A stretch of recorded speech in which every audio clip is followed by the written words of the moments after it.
नमस्ते दोस्तों, जय माँ काली, जय माँ भवानी। दोस्तों, आप सब श्री रामचरितमानस जी पढ़े होंगे या सुने होंगे वाचकों से, पंडित जी से। पर क्या कभी आपके मन में यह विचार नहीं आया कि जब रामचरितमानस जी के कुछ अंशों से हमें इतना आनंद प्राप्त होता है, तो पूरे अंश से क्या क्या प्राप्त नहीं होगा। यह तो अनुभव की बात है।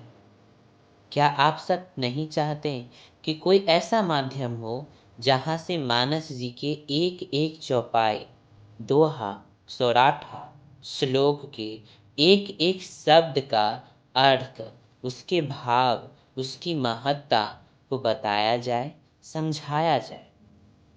जब ये दास स्वाध्याय कर रहा था ग्रंथों का, तो यह इच्छा बहुत जगी थी। जब मैं शब्दों के अर्थ या भाव को नहीं समझता था, चौपाइयों में कभी कभी फंस जाता था, तो ऐसे माध्यम को खोजने का अथक प्रयास करता था जो मेरे दुविधाओं को, मेरे इस कठिनाई को सुलझा सके। पर ऐसा कोई माध्यम मुझे प्राप्त नहीं हुआ। ये दास चाहता है कि राम जी के प्रेरणा कृपा से, गुरु की सीख और अपनी आराध्या भगवती कालिका के अनुग्रह से ये कार्य करें। इसलिए मित्रों, बच्चों और मेरे बड़े बुजुर्ग अनुभवी लोग, मैं आप सब के लिए अब श्री रामचरितमानस जी की कथा कहूँगा, जिसमें मैं एक एक चौपाई, दोहा, सौराठा, श्लोक का अर्थ, उसकी महिमा और उसके भाव को जो संतों ने अपने मुख से बताया है, उसको प्रकट करूँगा। और कोशिश करूँगा कि अत्यंत सरल भाषा का सहारा लेके संपूर्ण अंग प्रत्यंग अर्थ भाव के साथ श्री मानस जी को आप सब पूजनीय जनों के समक्ष रखूं।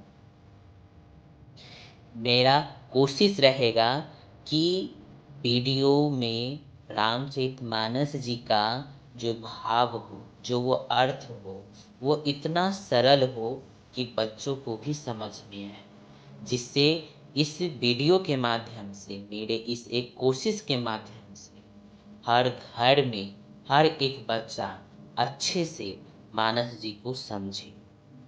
मित्रों, श्री मानस जी के महात्मा, उनके रचयिता गोस्वामी तुलसीदास जी की जीवनी के बारे में बहुत सारी बातें, कथाएं, जानकारियाँ आप सब जानते ही होंगे।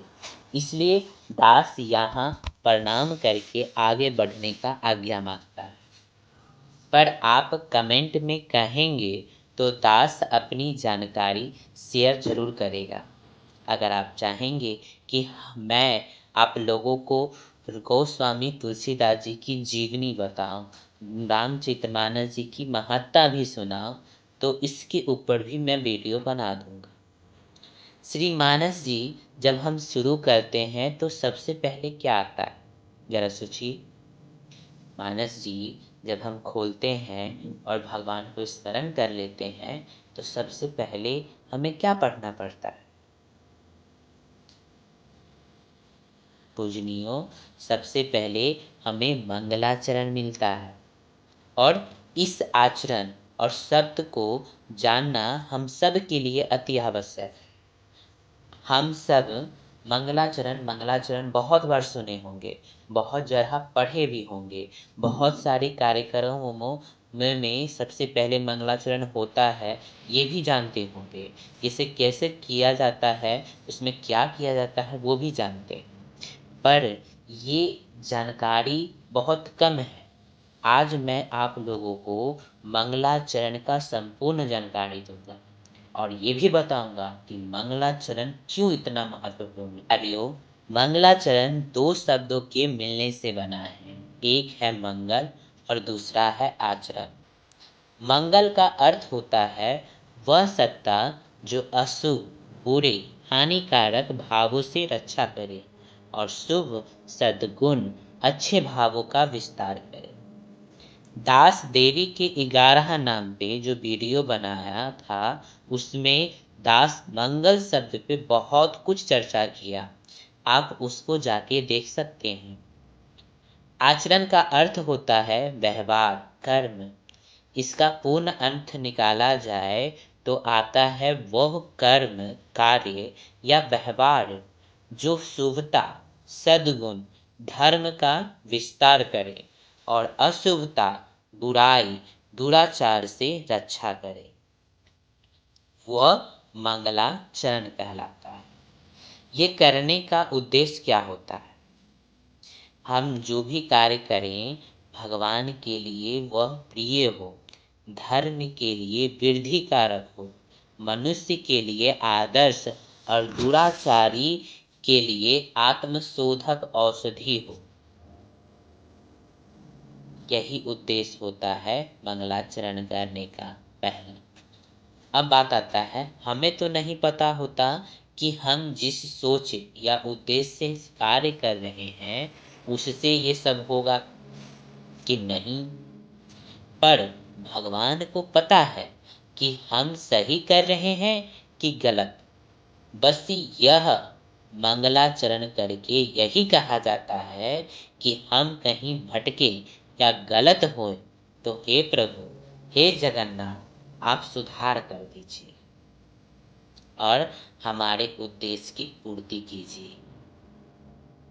हमारे कार्य में कोई भी अमंगल तत्व का प्रवेश न हो पाए, इससे मंगलाचरण करने का पहला उद्देश्य साफ होता है। दूसरा उद्देश्य यह होता है कि हम जो कार्य करेंगे वो पूर्ण स्वरूप, पूर्ण ब्रह्म परमात्मा की कृपा से पूर्ण हो, वह निर्बाध्य संपन्न हो। पता है, कई सारे कार्य शुरू तो हो जाते हैं पर समाप्त नहीं हो पाते, अटक जाते हैं बीच में। पर मंगलाचरण करने से वो कार्य पूर्ण होता है, क्योंकि उसे करने की जिम्मेदारी सेवक अपने स्वामी पे छोड़ देता है, भक्त अपने भगवान पे छोड़ देता है, और भगवान से कुछ अधूरा होना ये उन्हें शोभा नहीं देता है। अच्छा, एक बात आपको पता है, कार्य अधूरा होने का सबसे बड़ा कारण क्या होता है? वह होता है उत्साह की कमी, उबाऊपन का आना। पर कई बार ऐसा होता है, आपके, हमारे सबके साथ ये कभी न कभी होता है, पर कि हम कार्य से उब जाते हैं, कार्य में हमारा उत्साह कम हो जाता है। पर जब हमें पता होता है ये कार्य जो हम कर रहे हैं उससे हमारे आराध्य का संबंध है, तो हम वह कार्य नित्य नए उमंग और उत्साह से करेंगे। क्योंकि जैसे भगवान भक्त का अपमान नहीं सह सकते, वैसे भी भक्त भी भगवान का अपमान कैसे सह सकता है? अपने प्राण धन के ऊपर कोई कलंक आ जाए, ये कैसे देख सकता है? तो ऐसे ही कई सारी बाहरी और आंतरिक समस्या कर्ता के समक्ष आता है जो कार्य को होने नहीं देती, पर भगवान हमें समस्या से बचाकर कार्य पूर्ण करवाते हैं। तो उनकी यही कृपा के पाने के लिए मंगलाचरण किया जाता है। तीसरा उद्देश्य होता है कि हम जो कार्य कर रहे हैं उसे करने के लिए जो बुद्धि, ज्ञान, श्रद्धा, विश्वास, अनुभव, समझ और शक्ति, कृपा आदि जो आवश्यक सामग्री होती है वो भी हमें सर्व साधन संपन्न, सर्व सद्गुणदायक प्रभु से प्राप्त हो। चौथा उद्देश्य होता है, हम जो कार्य कर रहे हैं वो मंगल सदन, मंगलदाता, मंगल निदान के कृपा से लोगों के लिए मंगलदायक हो जाए। जो जन हमारे कार्य का आश्रय ले उन्हें शांति, प्रेम, भक्ति, शुभता आदि सकारात्मक गुणों की प्राप्ति ही है।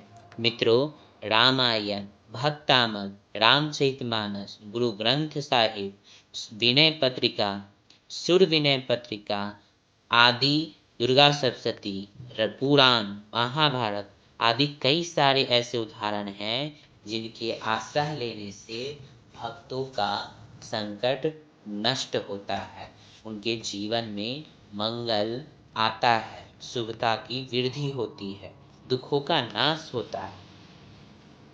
अब पांचवा उद्देश्य जो है वो सबसे ज़्यादा महत्वपूर्ण है। वो यह है कि हम मंगलाचरण ऐसा करें कि लोगों को पहले यह पता चल जाए कि कार्य कैसे होने वाला है। जो कार्य हम देखने वाले हैं या सुनने वाले हैं या पढ़ने वाले हैं, वो कार्य कैसा होगा। मंगलाचरण में ग्रंथकार अपनी विद्वता का परिचय देता है। उन्हें अपना मंगलाचरण में प्रभु से प्रार्थना भी करना होता है और अपने कार्य का संक्षेप में वर्णन भी। जी हाँ, सिर्फ स्तुति गान ही मंगलाचरण नहीं है, इसमें अपने बुद्धि सामर्थ्य का, विद्वता का परिचय भी देना होता है, जिससे पाठक, दर्शक समझ जाए कि ग्रंथकार या कर्ता कैसा है, वह कैसा कार्य करने वाला है। इन पांचों उद्देश्य की पूर्ति अपने कार्य कुशलता, लेखन आदि कला से अब पहले ही मंगलाचरण में दिखाना होता था। और अपने गोस्वामी तुलसीदास जी महाराज इन सब उद्देश्यों की पूर्ति बहुत ही बारीकी और सहजता के साथ अपने रामचरितमानस जी के मंगलाचरण में प्रदर्शित करते हैं। उम्मीद है कि अब आप मंगलाचरण को समझ गए होंगे कि मंगलाचरण क्यों किया जाता है। सीधे शब्दों में कहें तो जिनका हर आचरण क्रिया मंगलदायक है, वो हमारे कार्य को पूर्णता, शुभता, संपन्नता प्रदान करे। मंगलाचरण का एक नियम कहा जाता है कि मंगलाचरण कार्य के आरंभ मतलब शुरू में, मध्य, बीच में और अंत में कम से कम 3 बार होना चाहिए। पर स्वामी जी, गोस्वामी तुलसीदास जी शुरू में, अंत में और मंगलाचरण तो करते ही हैं, बल्कि बीच में हर कांड के पहले मंगलाचरण करते हैं। अगर मित्रों गोस्वामी तुलसीदास जी के मंगलाचरण की बात करें तो उनका मंगलाचरण अद्भुत से भी कई गुना श्रेष्ठ है। संसार के 84 लाख योनि, जीव जंतु, पशु पक्षी, सबसे वो प्रार्थना किए हैं, सब में उन्होंने भगवान का दर्शन किए हैं। संसार का सबसे बड़ा मंगलाचरण अगर कहीं है तो वो रामचरितमानस जी में ही है, जो हमारे पूजनीय, प्रातस्मरणीय गोस्वामी तुलसीदास जी ही किए हैं। और साथ ही साथ कई सारे रहस्यमयी, ज्ञानमयी बातों का उल्लेख भी किए हैं।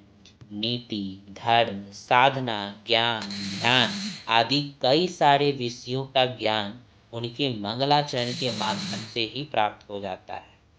मंगलाचरण पढ़ने से एक अपूर्ण साधक भी पूर्ण हो जाता है। अधिक क्या कहूँ, जब आप खुद दास के साथ मानस जी के सागर में डूबेंगे तब आपको स्वयं पता चल जाएगा। आज के लिए इतना ही।